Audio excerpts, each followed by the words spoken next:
Ang kapayapaan ng Panginoong Hesukristo ay sumainyong lahat.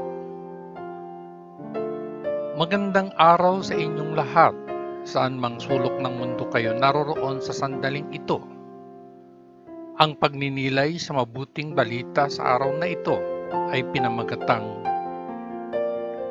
Si Kristo, ang pag-ibig ng Diyos na nagkatawang tao.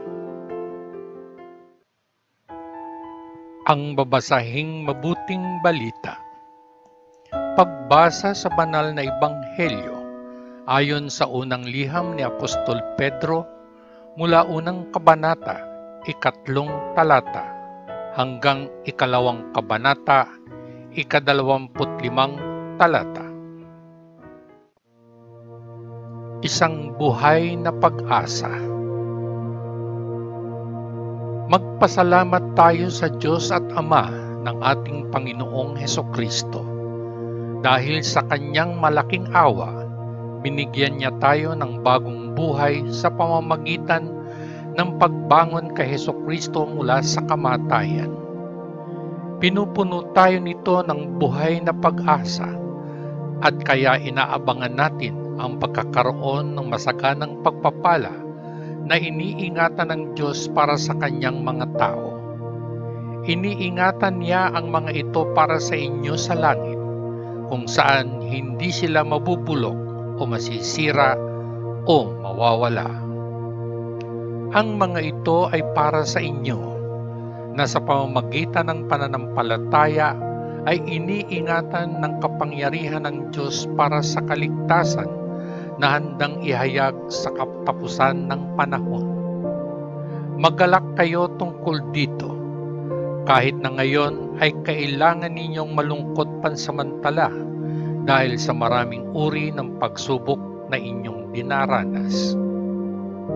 Ang kanilang layunin ay patunayan na ang inyong pananampalataya ay tunay, kahit na ang ginto na maaaring sirain ay sinusubok sa pamamagitan ng apoy, kaya't ang inyong pananampalataya na higit na mahalaga kaysa ginto ay dapat ding subukin upang ito'y magtagal. Kung magkagayon ay tatanggap kayo ng papuri at kaluwalhatian at karangalan sa araw kung kailan ipinahayag si Hesukristo. Mahal mo siya, bagamat hindi mo siya nakita, at naniniwala ka sa Kanya kahit na hindi mo siya nakikita ngayon. Kaya't kayo'y nagagalak na may dakila at maluwalhating kagalakan na hindi maipahayag ng mga salita, dahil tinanggap ninyo ang kaligtasan ng inyong mga kaluluwa, na siyang layunin ng inyong pananampalataya sa Kanya. Ito ay tungkol sa kaligtasang ito na ang mga propeta ay gumawa ng maingat na paghahanap at pagsisiyasat, at sila ay nagpropesiya tungkol sa kaloob na ito na ibibigay sa inyo ng Diyos. Sinubukan nilang alamin kung kailan ang oras at kung paano ito darating. Ito ang panahon na itinuturo ng Espiritu ni Kristo sa kanila sa paghula ng mga pagdurusa na kailangang tiisin ni Kristo at ang kaluwalhatiang kasunod nito. Ibinunyag ng Diyos sa mga propetang ito na ang kanilang gawain ay hindi para sa kanilang sariling kapakanan, kundi para sa inyo, habang sila ay nagsalita tungkol sa mga bagay na narinig ninyo ngayon mula sa mga sugo na nagpahayag ng mabuting balita sa pamamagitan ng kapangyarihan ng banal na Espiritu na ipinadala mula sa langit. Ito ang mga bagay na kahit ang mga anghel ay gustong maunawaan. Isang panawagan sa banal na Espiritu. Kung gayon, ihanda ang inyong isip para sa pagkilos. Manatiling alerto at ganap na itakda ang inyong pag-asa sa pagpapalang ibibigay sa inyo kapag si Hesukristo ay nahayag. Maging masunurin kayo sa Diyos at huwag ninyong hayaang mahubog ang inyong buhay sa mga pagnanasa ninyo noong kayo ay mangmang pa. Sa halip, maging banal sa lahat ng inyong ginagawa, kung paanong ang Diyos na tumawag sa inyo ay banal. Ang sabi ng kasulatan, maging banal dahil ako ay banal. Tinatawag ninyo siyang Ama kapag nananalangin kayo sa Diyos, na humahatol sa lahat ng tao ayon sa parehong pamantayan, ayon sa ginawa ng bawat isa. Kaya kung gayon, gugulin ninyo ang natitirang bahagi ng inyong buhay dito sa lupa bilang paggalang sa Kanya. Sapagkat alam ninyo kung ano ang ibinayad upang palayain kayo mula sa walang kwentang paraan ng pamumuhay na ipinamana ng inyong mga ninuno.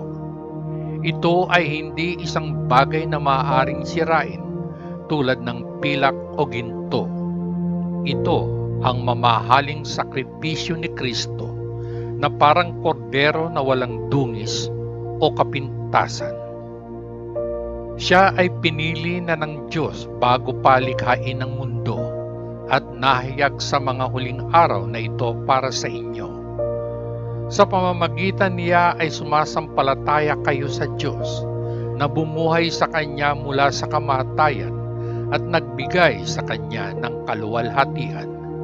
At sa gayon, ang inyong pananampalataya at pag-asa ay nakatakda sa Diyos.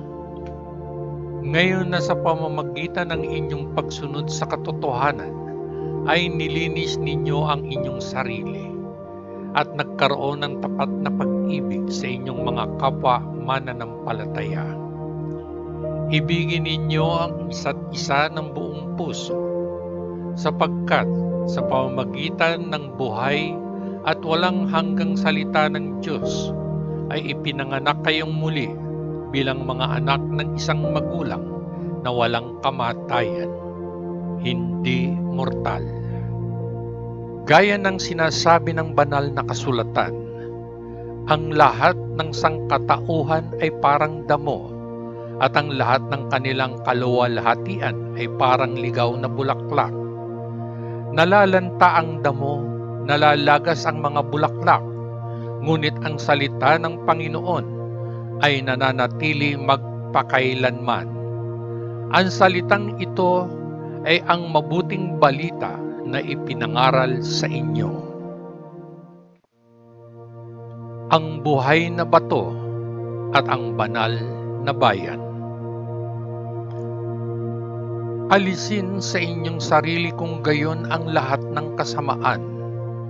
Wala ng pagsisinungaling o pagkukunwari o paninibugho o nakakainsultong pananalita. Maging gaya ng mga bagong silang na sanggol na laging nauuhaw sa dalisay na gatas na espiritual upang sa pamamagitan ng pag-inom nito ay lumaki kayo at maligtas. Gaya ng sinasabi ng banal na kasulatan, nalaman ninyo sa inyong sarili kung gaano kabait ang Panginoon. Lumapit sa Panginoon, ang batong buhay na itinakwil ng tao bilang walang halaga, ngunit pinili ng Diyos bilang mahalaga. Halina bilang mga batong buhay at gamitin ang inyong sarili sa pagtatayo ng espiritual na templo, kung saan kayo ay maglilingkod bilang mga banal na pari upang mag-alay ng espiritual at katanggap-tanggap na mga hain sa Diyos sa pamamagitan ni Hesukristo. Sapagkat ang sabi ng kasulatan, pumili ako ng isang mahalagang bato na aking ilalagay bilang batong panulok sa Sion, at ang sinumang naniniwala sa kanya ay hindi kailanman mabibigo. Ang batong ito ay may malaking halaga para sa inyo na naniniwala, ngunit para sa mga hindi naniniwala, ang batong itinakwil ng mga tagapagtayo bilang walang halaga ay naging pinakamahalaga sa lahat. At sabi ng isa pang kasulatan, ito ang batong magpapatisod sa mga tao, ang batong magpapabagsak sa kanila. Natitisod sila dahil hindi sila naniwala sa salita. Ganyan ang kalooban ng Diyos para sa kanila. Ngunit kayo ang piniling lahi, ang mga pari ng hari, ang banal na bayan, ang sariling bayan ng Diyos. Pinili upang ipahayag ang mga kahangahangang gawa ng Diyos, na tumawag sa inyo mula sa kadiliman tungo sa kanyang sariling kamanghamanghang liwanag. Noong unang panahon, hindi kayo bayan ng Diyos, ngunit ngayon ay bayan niya. Noong unang panahon ay hindi ninyo alam ang awa ng Diyos, ngunit ngayon ay natanggap ninyo na ang kanyang awa. Mga alipin ng Diyos. Sumasamo ako sa inyo, aking mga kaibigan, bilang mga estranghero at lagalag sa mundong ito. Huwag sumuko sa mga hilig ng katawan na laging nakikipagdigma sa kaluluwa. Ang inyong pag-uugali sa gitna ng mga pagano ay dapat na napakabuti na kapag inakusahan kayo nila bilang mga gumagawa ng kasamaan, kailangan nilang kilalanin ang inyong mabubuting gawa at sa gayon ay purihin ang Diyos sa araw ng kanyang pagdating. Para sa kapakanan ng Panginoon, magpasakop kayo sa bawat kapamahalaan ng tao, sa emperador na siyang pinakamataas na awtoridad at sa mga gobernador na itinalaga niya upang parusahan ang mga gumagawa ng masama at purihin ang mga gumagawa ng mabuti. Sapagkat nais ng Diyos na patahimikin ninyo ang walang kabuluhang mga usapan ng mga hangal sa pamamagitan ng mabubuting bagay na inyong ginagawa.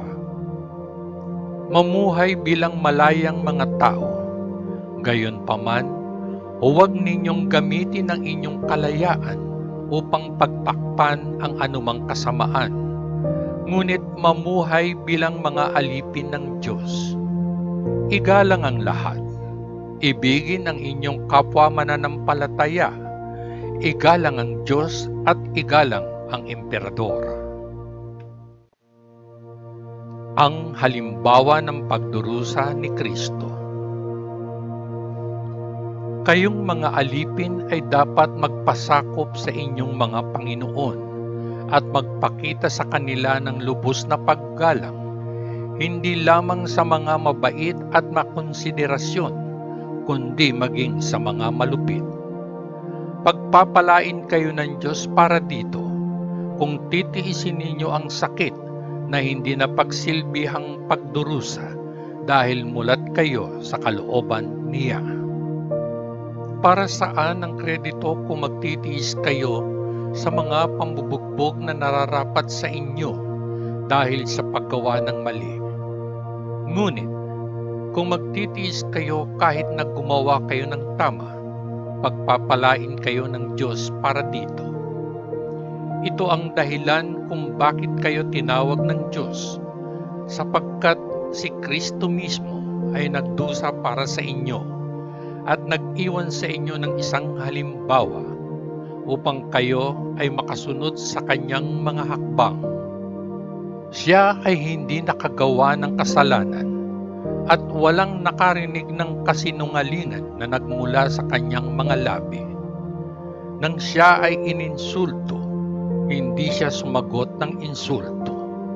Nang siya ay nagdusa, hindi siya nagbanta, ngunit inilagay ang kanyang pag-asa sa Diyos, ang matuwid na hukom. Si Kristo mismo ang nagdala ng ating mga kasalanan sa kanyang katawan sa krus, upang tayo ay mamatay sa kasalanan at mabuhay para sa katuwiran. Sa pamamagitan ng kanyang mga sugat, kayo ay gumaling. Kayo ay tulad ng mga tupang naligaw ng landas, ngunit ngayon ay binalik kayo upang sumunod sa pastol at tagapag-ingat ng inyong mga kaluluwa. Ang mabuting balita ng ating Panginoon.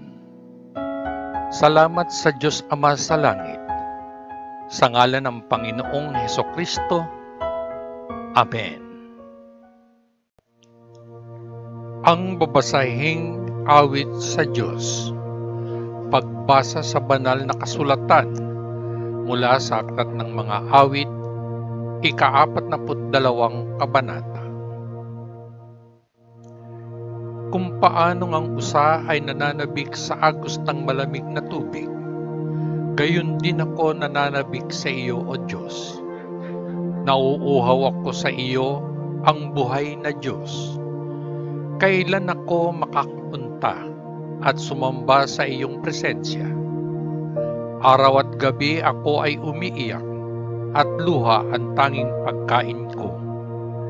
Sa lahat ng oras na tinatanong ako ng aking mga kaaway, nasaan ang iyong Diyos?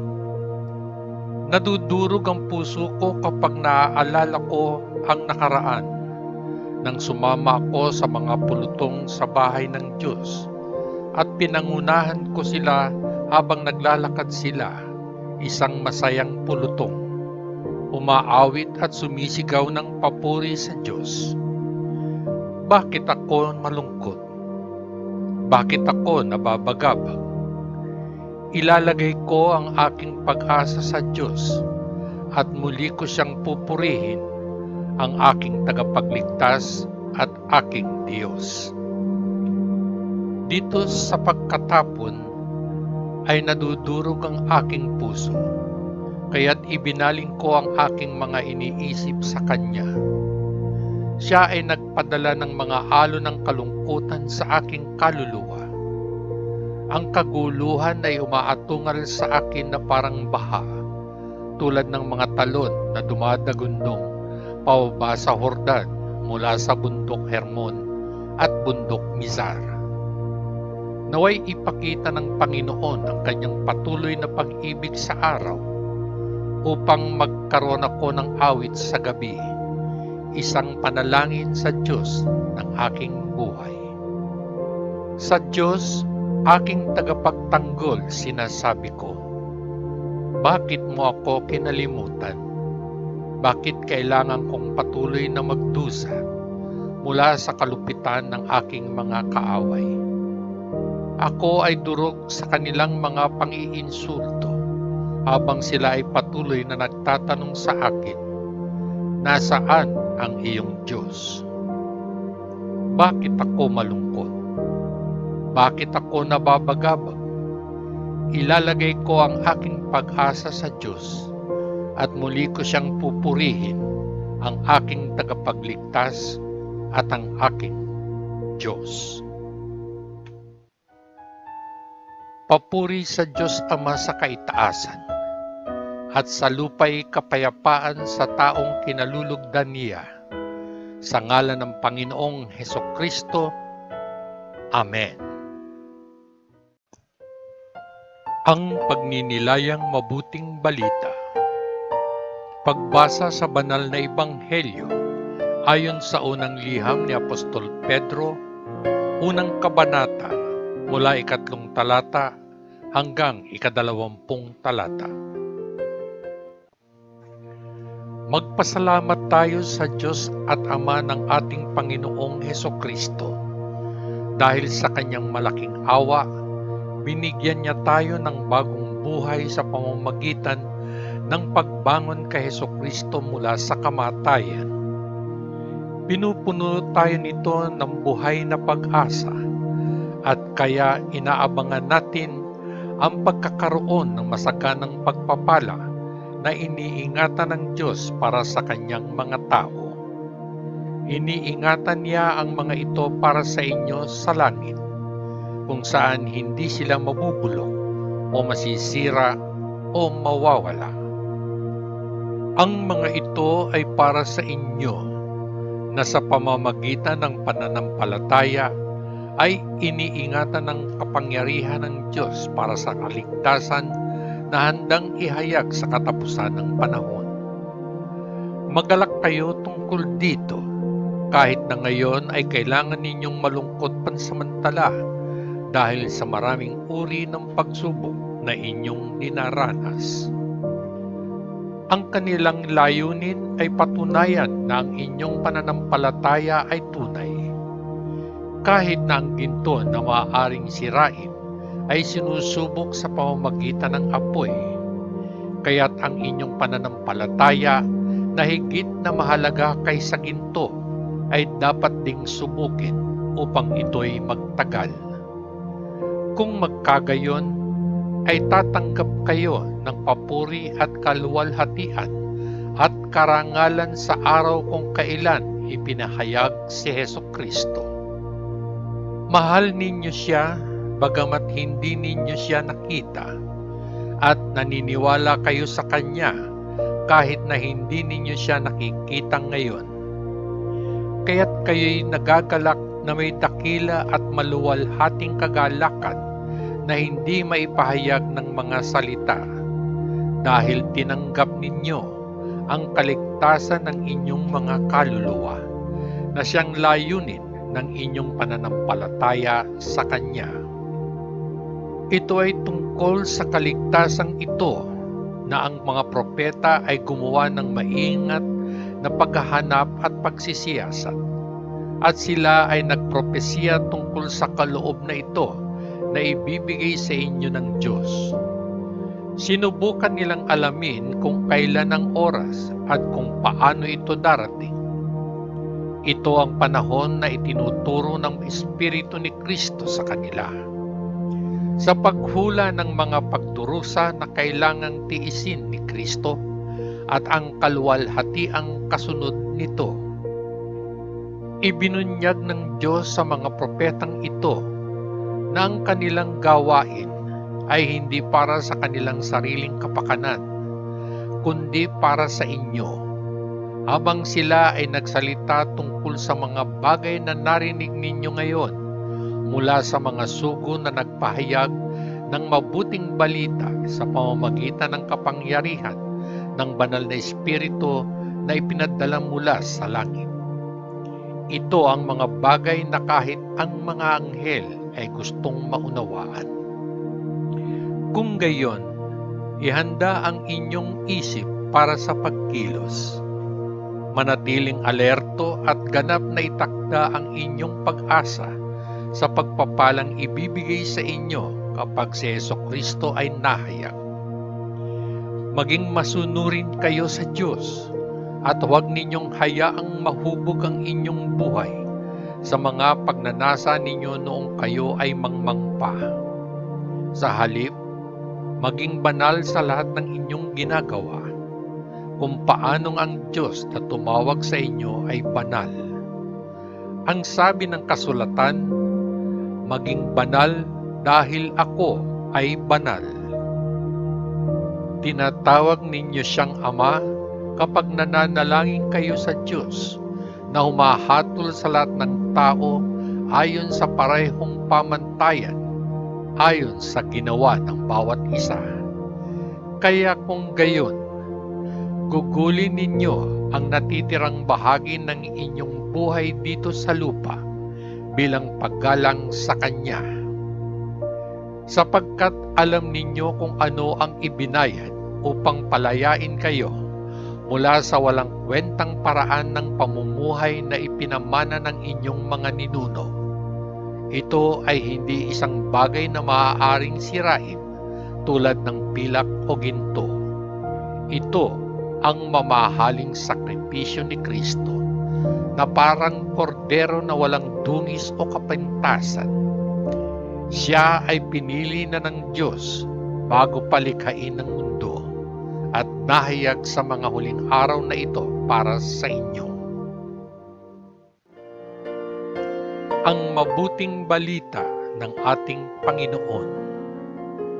Salamat sa Diyos Ama sa langit, Sa ngalan ng Panginoong Hesukristo. Amen. Muli akong bumabati ng magandang araw sa inyong lahat, saan mang sulok ng mundo kayo naroroon sa mga sandaling ito. Sa araw na ito, hayaan po ninyong i-share ko sa inyo ang aking maikling pagninilay sa kababasa ko lang na pagninilayang mabuting balita. Ang pagninilay na ito ay pinamagatan kong maging saksi ng Pasko. Kung walang Diyos na magtatatag ng kung ano ang tama at kung ano ang mali, ang utos na iyon ay isang direktiba ng tao na walang autoridad. Ayon kay Apostol Pablo, ibinigay ng Panginoon ang mga utos upang ipakita sa atin ang ating pagiging makasalanan at pangangailangan ng kapatawaran. Basahin natin ang 3 kabanata, talata 24 sa liham ni Apostol Pablo sa mga taga-Galacia. Kaya't ang kautusan ang namamahala sa atin hanggang sa dumating si Kristo, upang tayo ay maituwid sa harap ng Diyos sa pamamagitan ng pananampalataya. Ang pag-ibig ng Diyos sa sangkatauhan ay dumating sa ating mundo sa Bethlehem, sa katauhan ni Jesus, upang tayo ay maging matuwid sa pamamagitan ng pananampalataya sa Kanya. Ang Pasko, ang pagsilang ni Jesus ang Kristo, ang maliwanag at buhay na patutuo ng dalisay na pag-ibig ng Diyos sa atin. Sa kasamaang palad, nakakalungkot na mamasdan at maramdaman na sa mundong ito ay ilan na lamang ang nakakaalam o nakakaalala ng tunay na mensahe ng Pasko, sapagkat sa pangkalahatang perse, ang tunay na espiritual na mensahe ng Pasko ay unti-unting naglalaho o marahil ay naglaho na nga at nakalimutan na. Para sa kasalukuyang panahon, ang ibig sabihin ng Pasko ay makamundong material na pakinabang. Masakit, pero siyang tunay. Subalit may mensahe si Apostol Pedro sa ating patuloy na nananampalataya kay Jesus ayon sa kanyang unang liham, unang kabanata, mga talata 13 hanggang 16. Kung gayon, ihanda ang inyong isip para sa pagkilos. Manatiling alerto at ganap na itakda ang inyong pag-asa sa pagpapalang ibibigay sa inyo kapag si Hesukristo ay nahayag. Maging masunurin kayo sa Diyos at huwag ninyong hayaang mahubog ang inyong buhay sa mga pagnanasa ninyo noong kayo ay mangmang pa. Sa halip, maging banal sa lahat ng inyong ginagawa, kung paanong ang Diyos na tumawag sa inyo ay banal. Ang sabi ng kasulatan, maging banal dahil ako ay banal. Kaya mga kapatid, sa pananampalataya kay Kristo, ngayong panahon ng Pasko, maging saksi ng Pasko. Sama-sama nating ipahayag sa buong mundo ang totoo at espiritual na mensahe ng Pasko. At bago ako tuluyang magpaalam, nais kong iwan sa iyo ang siping ito. Ipagkaloob mo sa amin, Ama, ang mga puso ng pagsamba. Sa panahong ito ng kapanganakan ni Jesus, nais naming makita ang iyong kaluwalhatian, lumiwanag sa buong mundong ito na sinumpa ng kasalanan. Hanggang sa muli, patnubayan at pagpalain nawa tayong lahat ng dakilang Diyos Ama sa langit, sa ngalan ng Panginoong Hesukristo na ating manunubos. Amen. Amen. Amen. Peace.